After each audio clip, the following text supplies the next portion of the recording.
और यूक्रेन के राष्ट्रपति ज़ेलेंस्की ने रूसी फौज पर लगाए मारियोपोल में 10,000 आम नागरिकों की हत्या करने का आरोप। यूक्रेन ने मारियोपोल में फंसे लोगों को सुरक्षित रास्ता नहीं देने का भी आरोप रूसी फौज पर लगाए हैं। और इस बीच मोल्दोवा में यूक्रेन को ऑयल टैंकर वाली एक और ट्रेन मदद के तौर पर भेजी है। उधर यूएन ने कहा है कि युद्ध के बीच 50 लाख से ज्यादा यूक्रेनी देश छोड़ चुके हैं। रूस यूक्रेन जंग से जुड़ी खबरों के लिए देखते हैं रूस वर्सेस यूक्रेन टॉप 9।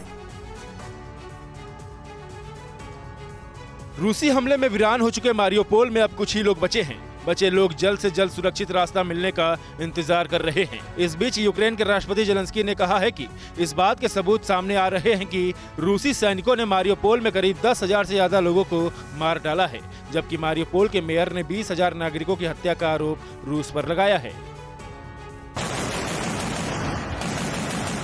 रूस यूक्रेन जंग में 2 महीने बीत जाने के बाद यूक्रेन के कई शहरों में भीषण जंग जारी है। मारियोपोल में रूसी टैंक अब भी बाकी बचे यूक्रेनी सैन्य ठिकानों को निशाना बनाने के लिए गोले बरसा रहे हैं।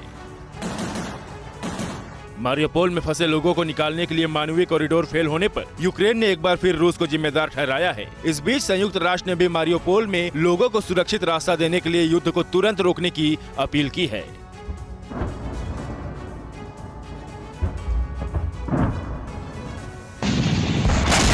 पोलैंड की सीमा से लगे यूक्रेन के लवीव में 18 अप्रैल को रूस के मिसाइल हमले का वीडियो सामने आया है। इस हमले में रूस ने एक के बाद एक 2 क्रूज मिसाइलें गिराए थे। धमाके के बाद काले धुएं के गुबार काफी ऊंचाई तक उड़ता दिखाई दिया। इस हमले में यूक्रेन के हथियारों का डिपो पूरी तरह से तबाह हो गया था। दावा किया जा रहा है कि इस डिपो में यूक्रेन के वेस्टर्न देशों से मिले हथियारों को स्टॉक कर रखा था। यूक्रेन के खिलाफ जंग में दावा किया जा रहा है कि रूस ने पहली बार घातक UR-77 मिसाइल लॉन्चर सिस्टम से यूक्रेन के हथियार डिपो को निशाना बनाया है। यूक्रेन के रूविजन शहर में रूस के मिसाइल ने हथियार डिपो को पूरी तरह से तबाह कर दिया। इस हमले के बाद पूरी इमारत एक धमाके के साथ ही जमींदोज हो गई। धमाका इतना जोरदार था कि पूरा रूविजन दहल जाता है। यूक्रेन के मारियोपोल में अजोस्टल स्टील प्लांट को रूसी सेना ने पूरी तरह से घेर लिया है। प्लांट पर कब्जे के लिए जंग जारी है। रूसी सेना के हमले में स्टील प्लांट को काफी नुकसान पहुंचा है। इस बीच यूक्रेन ने एक और वीडियो जारी कर अजोस्टल स्टील प्लांट में बने बंकर में पिछले 2 महीने से छिपे यूक्रेनी नागरिकों को दिखाया है। यूक्रेनी फौज ने यहाँ भूखे प्यासे लोगों तक खाने पीने का सामान पहुँचाया है।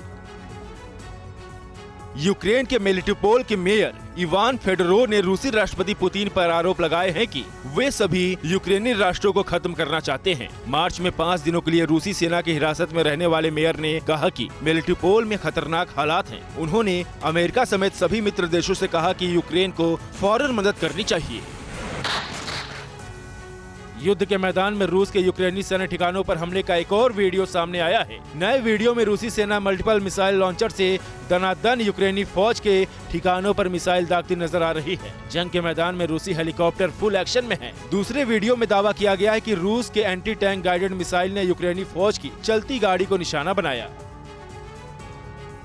जंग के मैदान में यूक्रेन की फौज भी रूस को पूरी ताकत के साथ जवाब दे रही है। यूक्रेनी सेना ने रूस पर ताबड़तोड़ मिसाइल हमले का एक वीडियो जारी किया है, जिसमें दनादन मिसाइलें दागी जा रही हैं। इस बीच यूक्रेन में रमजान कादिरोव के नेतृत्व में रूस के लिए जंग लड़ रही चेचन के कई लड़ाके भी मारे गए हैं। मारे गए चेचन लड़ाकों के शव मिले हैं। चेचन लड़ाकों के शव मलबे में दबे मिले।